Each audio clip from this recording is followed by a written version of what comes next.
Pag-uwi ni Rocky Boy, agad siyang pinalibutan ng mga bodyguard. Nagulat ang lahat, duguan ang kanyang katawan, namamaga ang mukha, puno ng pasa. Nagmamadaling lumapit si Divina, nanginginig sa takot. Mariing pahayag ni Rocky Boy, puno ng galit. Si Miguelito, binugbog niya ako, tinakot, halos hindi ko na nagawang lumaban.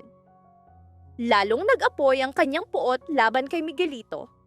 Nang malaman ni Brandon, sumabog ang kanyang galit.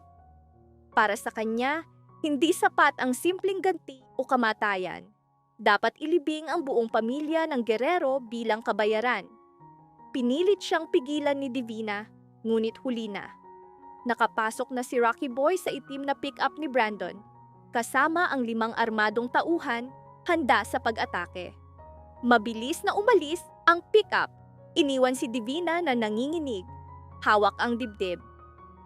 Diyos ko, anong panganib ang pinasok ng anak ko? Bulong niya? Saka agad tumawag kay Cardo. Nang marinig ang balita, agad na bumalik si Cardo mula sa kanyang lihim na pagpupulong.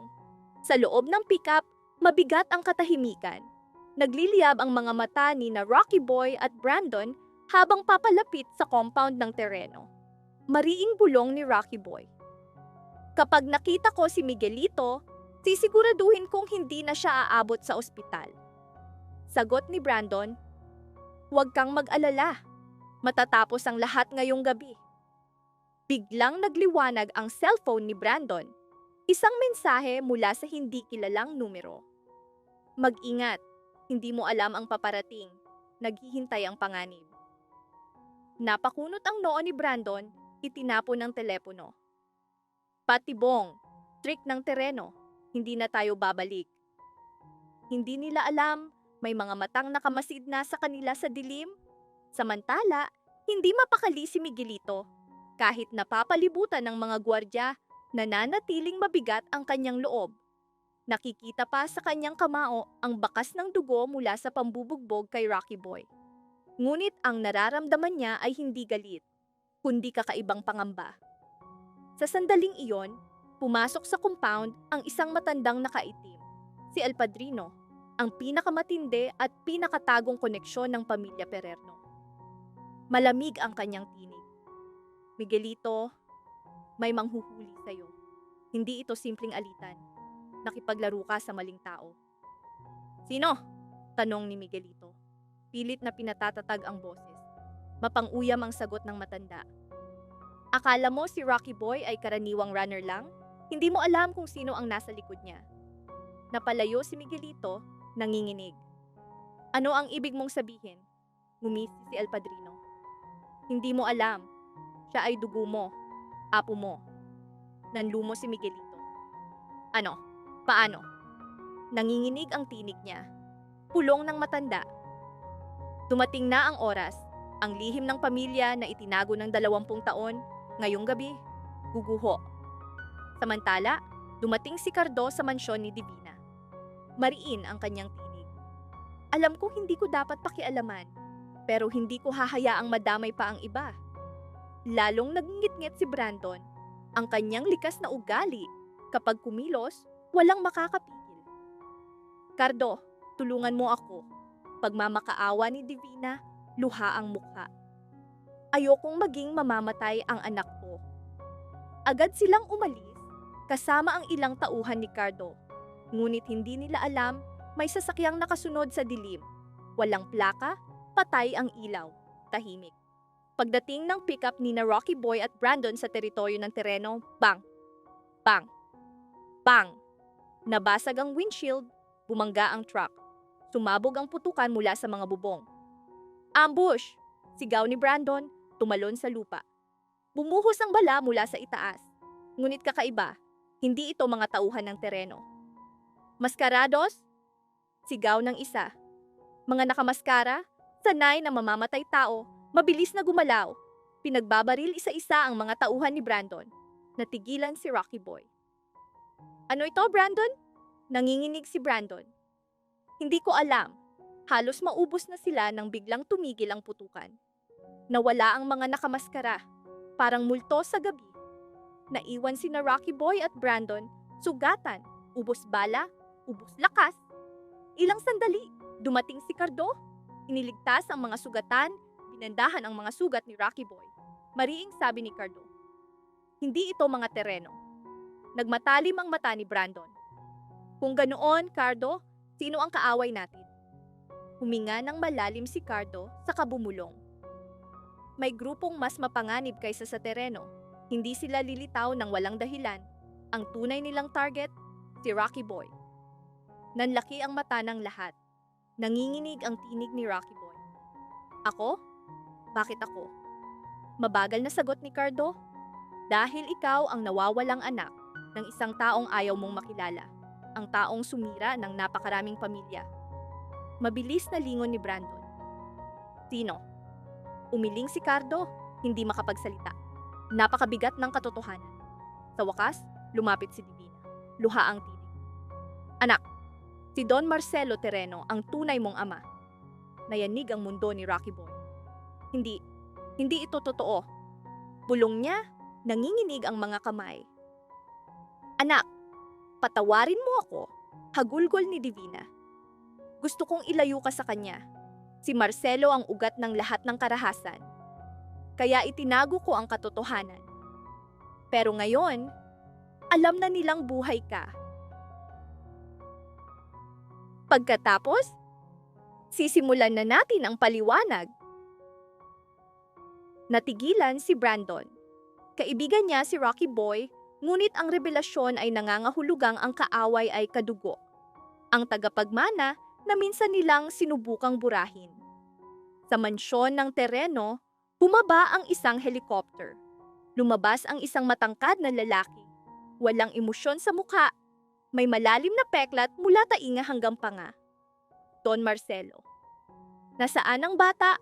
Malamig na tanong niya. Nanginginig na sagot ng Aide. Don, hindi na siya bata. Buhay si Rocky Boy. Tumigil si Marcelo, sakang umisi ng malupit. Sabihin sa lahat, ngayong gabi, babawiin ko ang aking anak. At kung tatanggi siyang sumama sa akin, ililibing ko silang lahat. Nanginginig ang mga kamay ni Divina, hindi sa takot, kundi sa pangamba. Marahil ngayong gabi, may isang buhay na magwawakas. Samantala, nakarating sina Brandon at Rocky Boy sa municipal grounds, makapal ang hamog sa paligid. Babala ni Brandon. Maghanda ka, Rocky Boy. Pinunasan ni Rocky Boy ang dugo sa kanyang labi. Mariing kumagat ang ngipin. Matagal na akong handa. Sa unahan, naghihintay ang galit na tao, armado ng kahoy at bato. Nang makita si Brandon, lalo silang nag-apoy. Si Brandon ang mamumuno. Ipakita sa mga gero na tapos na ang panahon nila. Sigaw ng isa. Lalong tumindi ang tensyon hanggang sa may matalim na tinig na pumutol sa kaguluhan. Nauna nang iniwan si Rocky Boy kay Mang Donato para gamutin.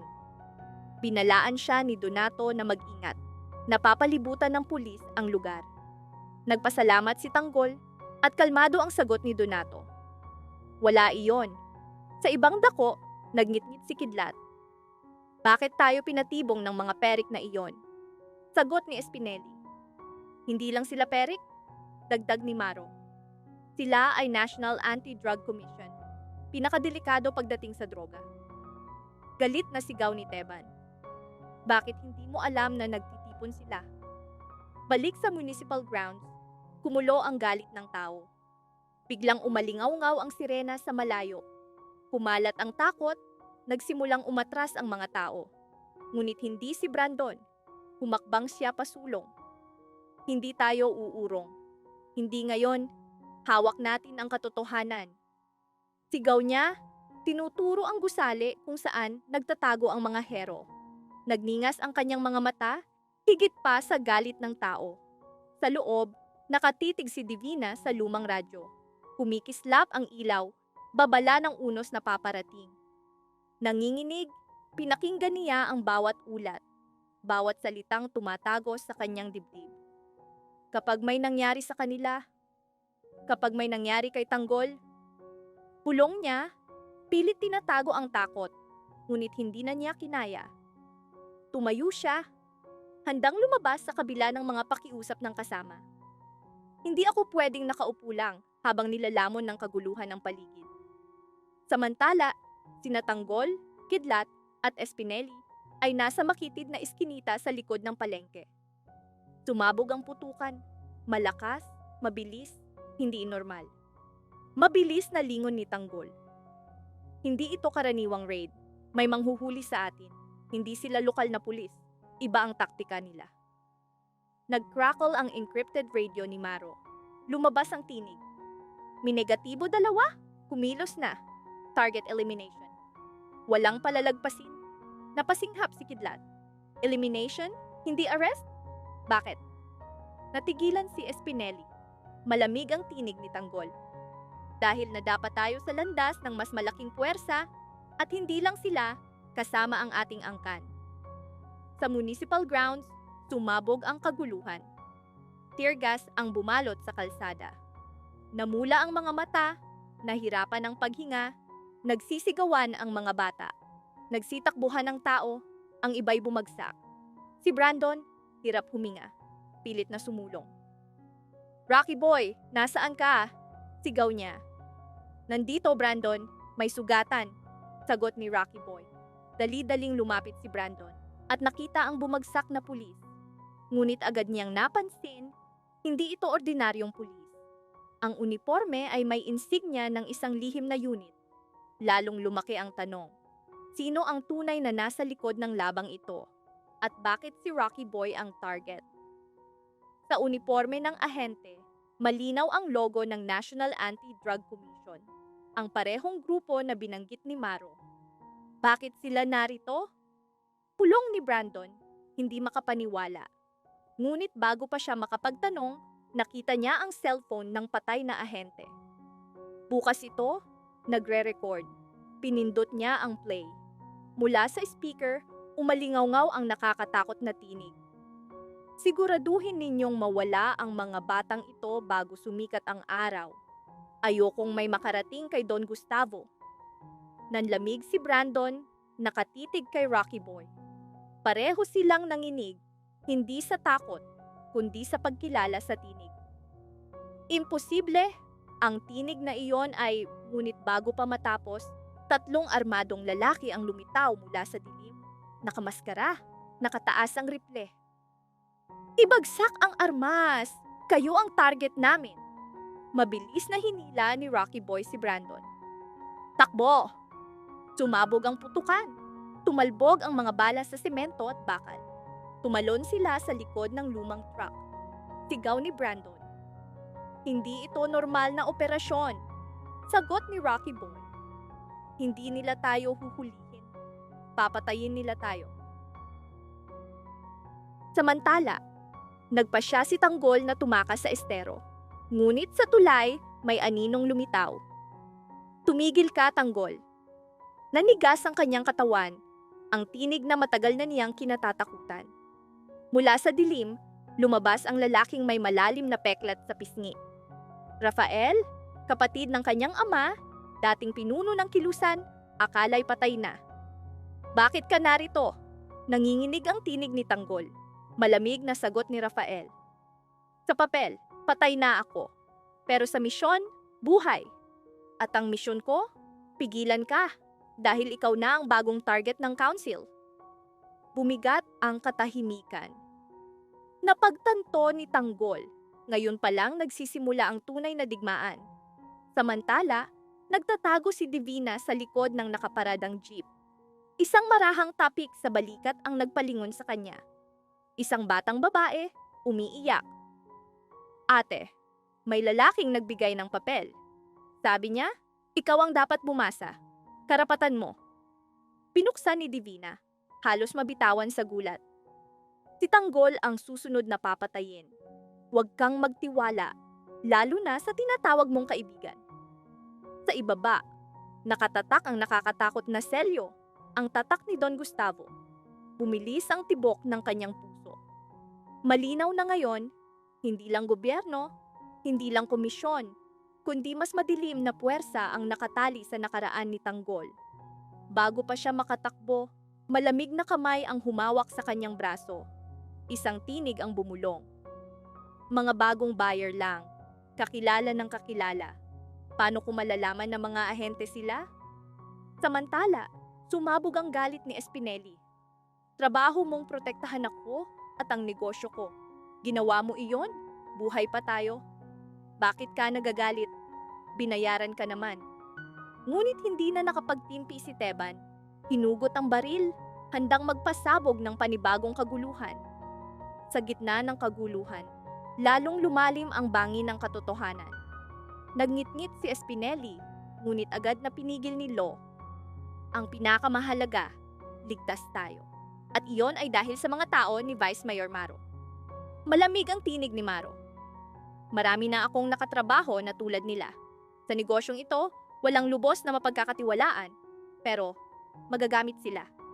Agad na iniabot ang pera, ngumisi si Espineli. Magaling. Sa rekomendasyon ng Vice Mayor, umalis si Mao, nangakong sa susunod na transaksyon ay babalik. Samantala, abala si Vigor sa telepono nang dumating si Mando. Nagulat si Vigor. Bakit ka narito? May problema ba? Ipinaliwanag ni Mando na pumunta siya sa opisina, ngunit narinig na umuwi na si Vigor. Kailangan niya ng pirma sa isang mahalagang papel. Diretso niyang tinanong, totoo bang pinalaya mo ang mga Chino na sangkot sa drug case? Nanigas si Vigor. Mabigat ang tinig ni Mando, puno ng akusasyon at takot. Hingal si Vigor. Hindi mo naiintindihan, hindi ako ang nag-utos, may mas mataas sa akin. Kapag hindi ako sumunod, lahat tayo mapapahamak. Napakunot ang noo ni Mando. Mas mataas sa iyo? Sino pa ba ang mas mataas, Vigor? Biglang tumunog ang telepono ni Vigor. Hindi kilalang numero. Alam niyang hindi ito ordinaryong tawag. Mariin niyang sinagot. Malamig. Walang emosyon na tinig. Kumilos ng tahimik. Binabantayan ka. Napalunok si Vigor. Sino ka? Ngunit agad na naputol ang linya. Ano ang sinabi? Gulat na tanong ni Mando. Malalim ang hinga ni Vigor. Binabantayan tayo. Hindi ko alam kung sino ang tinatanong mo, Mando. Pero mula na ngayon, doble ang pag-iingat natin. Bago pa siya makapagsalita, sumabog ang mga putok sa labas. Hindi pa putok. Barilan. Mabilis. Walang awa. Tatatatak. Tatatatak. Sigaw ni Vigor. Yuko! Hinila niya si Mando sa likod ng malaking mesa. Nabasag ang salamin, nagsisigawan sa labas, nagsibagsakan ang mga katawan. Sino sila? Sigaw ni Mando, nanginginig. Hingal si Vigor. Hindi ko alam, pero hindi sila ordinaryong kalaban. Ang ganitong atake, may nagbayad ng malaking halaga. Nagpatuloy ang putukan hanggang biglang bumukas ang pinto. Halos iputok ni Mando ang baril, ngunit natigilan nang makita si Silo. Duguan ang balikat, nanginginig, hingal. Vigor, patay na si Teban, bulong niya. Nakatakas si Espineli, pero hindi ko alam kung buhay pa. Natigilan ng lahat, dagdag ni Silo. Hindi ito random ambush. Tayo ang target. May nag-leak ng plano. Sumabog ang galit ni Mando.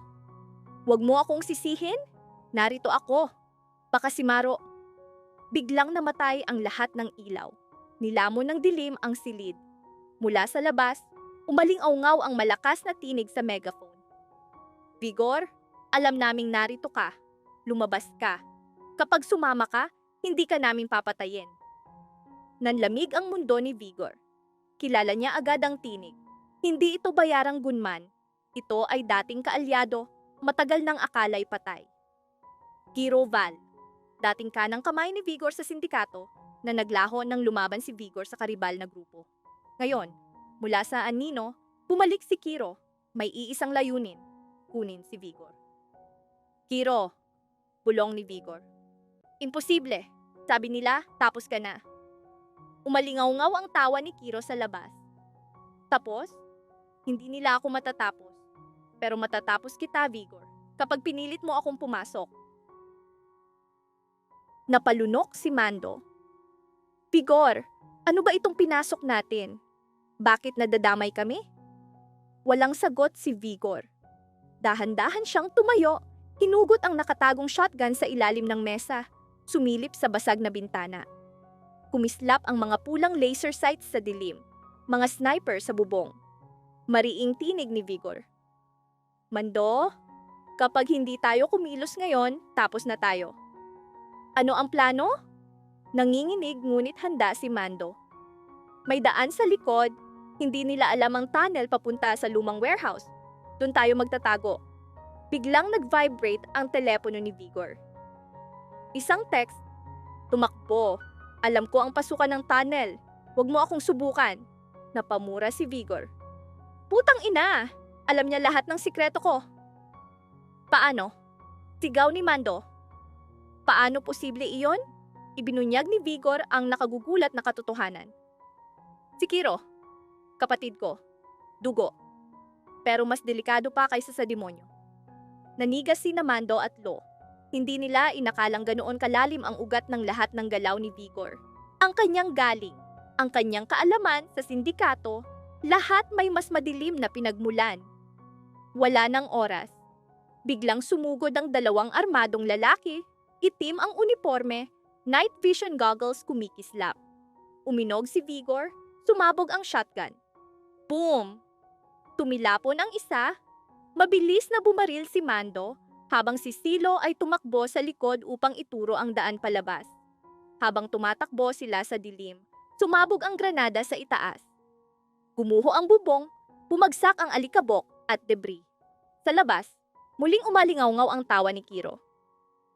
Tapos, hindi nila ako matatapos, pero matatapos kita, Vigor, kapag pinilit mo akong pumasok. Mariing tinig ni Vigor. Mando, kapag hindi tayo kumilos ngayon, tapos na tayo. Ano ang plano? Nanginginig ngunit handa si Mando. May daan sa likod. Hindi nila alam ang tunnel papunta sa lumang warehouse. Doon tayo magtatago. Biglang nag-vibrate ang telepono ni Vigor. Isang text. Tumakbo! Alam ko ang pasukan ng tunnel. Huwag mo akong subukan. Napamura si Vigor. Putang ina! Alam niya lahat ng sikreto ko. Paano? Sigaw ni Mando. Paano posible iyon? Ibinunyag ni Vigor ang nakagugulat na katotohanan. Si Kiro, kapatid ko, dugo. Pero mas delikado pa kaysa sa demonyo. Nanigas sina Mando at Lo. Hindi nila inakalang ganoon kalalim ang ugat ng lahat ng galaw ni Vigor. Ang kanyang galing, ang kanyang kaalaman sa sindikato, lahat may mas madilim na pinagmulan. Wala ng oras. Dalawang armadong lalaki ang sumugod. Sumabog ang shotgun ni Vigor, bumaril si Mando, at mabilis na itinakbo sila ni Silo patungo sa labasan. Habang tumatakbo, sumabog ang kisame. Halos madaganan si Mando ng bakal, ngunit hinila siya ni Vigor sa huling sandali. Hindi tayo pwedeng tumigil, sigaw ni Vigor. Pagdating nila sa likod na pinto, nakabukas na. Dati laging nakasara iyon. Umalingaw-ngaw ang mga yabag. Isang malamig na tinig. Late na kayo? Mula sa dilim, lumitaw si Kiro, dala ang flashlight. Kumislap ang kanyang night vision lenses, parang mga matang multo. Isang bagong simula, kapatid, bulong niya. Itinutok ang ilaw, hindi pagtakas, kundi bangungot. Sa likod niya, nakahandusay ang tatlong katawan. Si Teban, si Espinelli, at isang mukha na nagpayanig kay Vigor. Rico, ang kanyang pinakapinagkakatiwalaan, matagal nang nawawala, ngayoy buhay. Mahina ang tinig ni Rico. Boss, patawarin mo ako. Ibinigay ko ang impormasyon, hawak nila ang pamilya ko. Nanlaki ang mga mata ni Vigor. Bumuka ang bibig. Parang kalahati ng kaluluwa niya'y nawala. Sa sandaling iyon, kumalat ang pulang laser sights sa tunnel. 2 dosenang sniper ang nakatutok kina Vigor, Mando at Lo. Malamig na tinig ni Kiro. Ngayon, Vigor, sino ang pipiliin mo? Sarili mo o ang mga kasama mo? Tumigil ang oras. Ang desisyon ay magbabago ng kanilang kapalaran. Mariing tinig ni Mando. Vigor, kilala kita. Hindi ka nagpapalusot sa kriminal. Kahit pamilya, kapag may sala, pinaparusahan mo. Bakit ka ngayon nagiging malambot? Mariing sagot ni Vigor. Narito ka ba para sermonan ako? Alam ko ang ginagawa ko. Alam ko kung saan tumutugtog ang aking himig. Sa dilim, lalong tumalim ang mga pulang tuldok. Nakabitin ang kanilang buhay sa susunod na galaw ni Vigor. Mariing tinig ni Mando. Ako ang hepe. Pinaaalala ko lang. Kaibigan mo ako, kaya ako nagmamalasakit. Ngayon ikaw ang hepe ng presinto. Lahat nakatingin, naghihintay sa pagkakamali mo. Malamig na sagot ni Rigor. Akala mo nagkamali ako? Hindi ako aabot dito kung hindi ko alam ang ginagawa ko. Huwag kang mag-alala sa akin. Alalahanin mo ang sarili mo. Patrol ka lang. Kung wala ka nang sasabihin, umuwi ka. At sa susunod, magpaalam ka bago pumasok. Tahimik na umalis si Mando. Sa loob ng bodega, nagbulungan ang grupo tungkol sa lalaking halos mamatay sa bugbog. Baka may utang, kaya itinapon ng halos patay, bulong ng isa. Mahinang tanong ni Sonia. Kumusta siya? Sagot ni Angkong. Wasak, durog. Pero may bago tayong kasama, dating pulis. Aminado si Kidlat. Duda ako sa kanya noong una, pero magaling pala. Dagdag ni Teban. Makakatulong ang karanasan niya sa pulisya. Tanong ng isa. Tao ba siya ni Espinelli o mananatili sa atin? Sagot ni Angkong. Hindi pa malinaw, tahimik siya, pero mabigat ang mga mata. Parang may dalang lihim. Kung makakatulong o makakasama, hindi ko alam. Nagkatinginan sila, puno ng pangamba. Sa labas, tila payapa, ngunit sa loob ng lumang bodega, mabigat ang hangin, naghihintay ng pagsabog.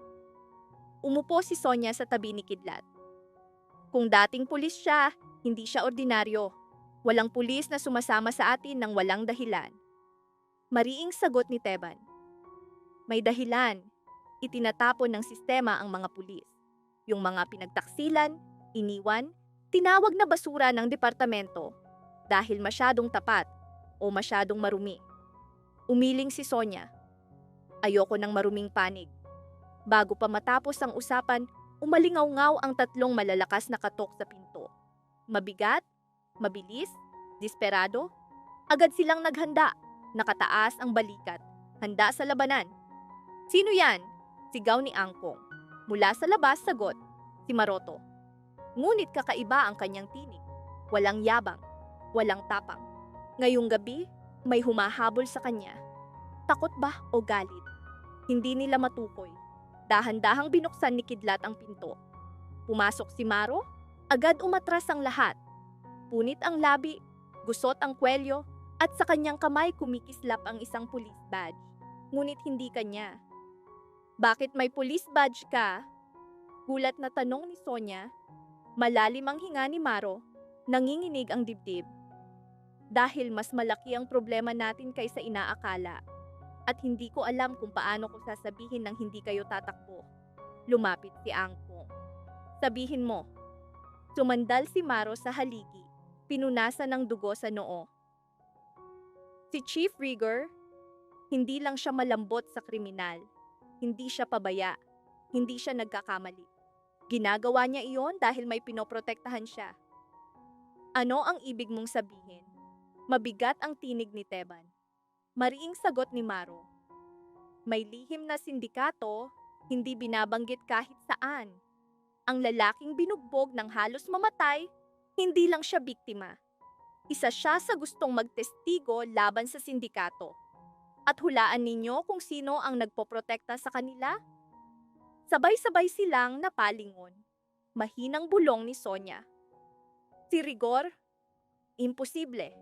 Mando mismo ang nagsabi, hindi siya nagpapalusot, kahit pamilya, kapag may sala. Malamig na sagot ni Maro. Iyan ang paniniwala ninyo, pero nagbago na siya, at may dahilan. Bumigat ang katahimikan. Sa loob ng katahimikan, tila may nakakatakot na presensya. Mahinang tanong ni Kidlat. Anong dahilan? Tinitigan sila ni Maro isa-isa, sinusukat kung kaya nilang tanggapin ang katotohanan. Sa huli, mariin niyang sinabi, dahil may hawak ang sindikato laban sa kanya.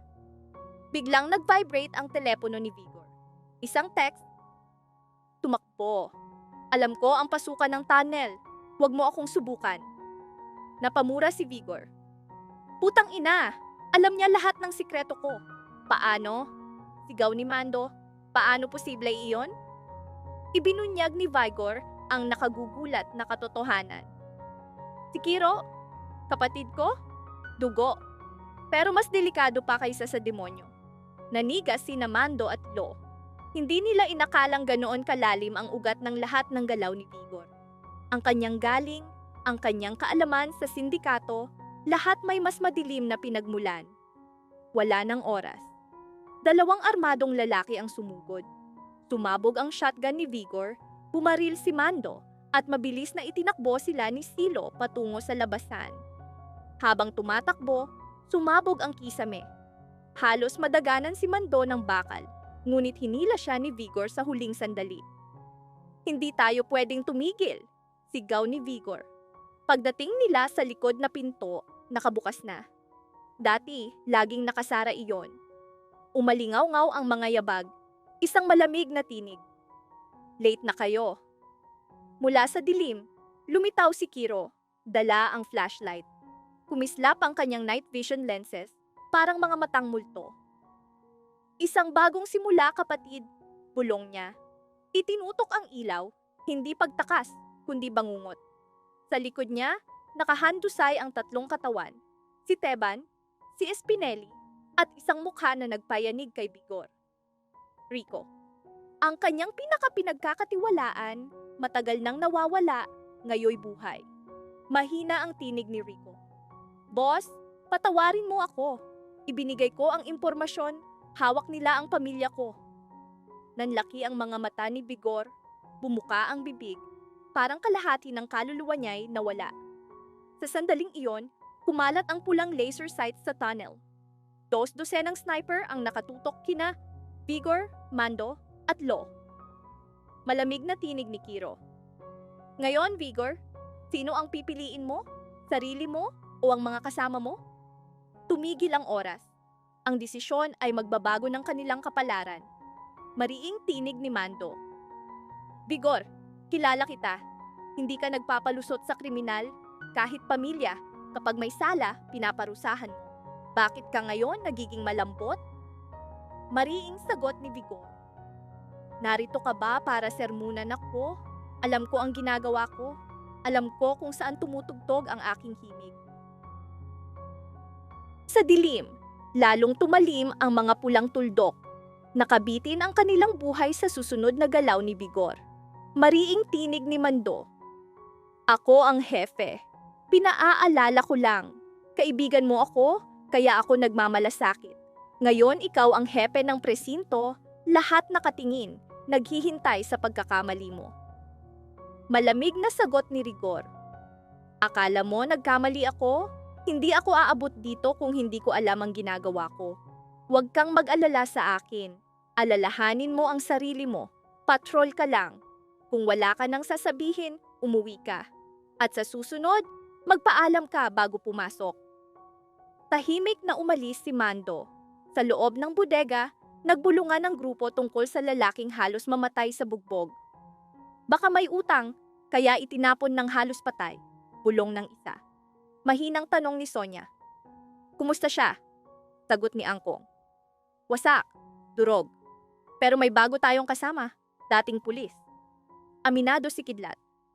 Duda ako sa kanya noong una, pero magaling pala. Dagdag ni Teban. Makakatulong ang karanasan niya sa pulisya. Tanong ng isa, tao ba siya ni Espineli o mananatili sa atin? Sagot ni Angkong, hindi pa malinaw. Tahimik siya, pero mabigat ang mga mata. Parang may dalang lihim. Kung makakatulong o makakasama, hindi ko alam.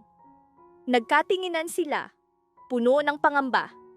Sa labas, tila payapa, ngunit sa loob ng lumang bodega, mabigat ang hangin, naghihintay ng pagsabog. Umupo si Sonia sa tabi ni Kidlat.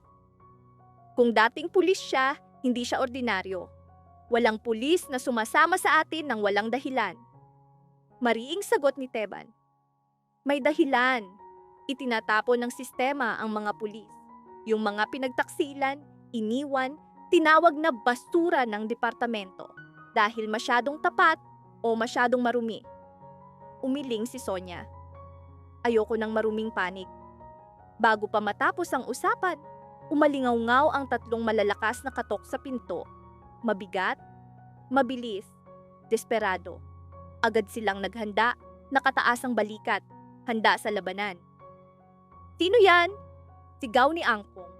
Mula sa labas, sagot, si Maroto. Ngunit kakaiba ang kanyang tinig. Walang yabang, walang tapang.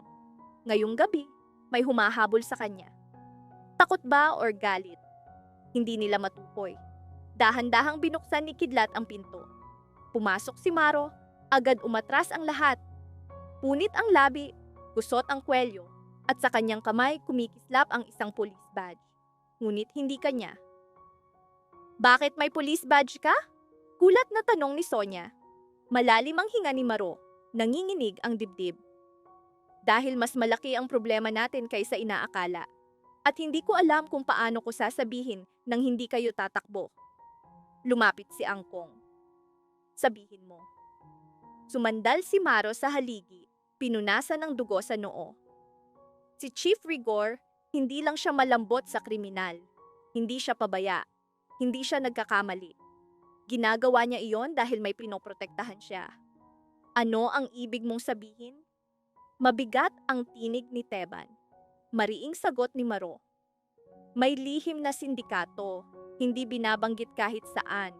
Ang lalaking binugbog ng halos mamatay, hindi lang siya biktima. Isa siya sa gustong magtistigo laban sa sindikato. At hulaan ninyo kung sino ang nagpoprotekta sa kanila?" Sabay-sabay silang napalingon. Mahinang bulong ni Sonia. "Si Rigor? Imposible. Mando mismo ang nagsabi, hindi siya nagpapalusot, kahit pamilya, kapag may sala." Malamig na sagot ni Maro. "Iyan ang paniniwala ninyo? Pero nagbago na siya at may dahilan." Bumigat ang katahimikan. Sa loob ng katahimikan, tila may nakakatakot na presensya. Mahinang tanong ni Kidlat. "Anong dahilan?" Tinitigan sila ni Maro isa-isa, sinusukat kung kaya nilang tanggapin ang katotohanan. Sa huli, mariin niyang sinabi, "Dahil may hawak ang sindikato laban sa kanya." Tayo sa susunod na video. Mag-subscribe kayo lahat, i-like ang video, at manatiling nakaantabay.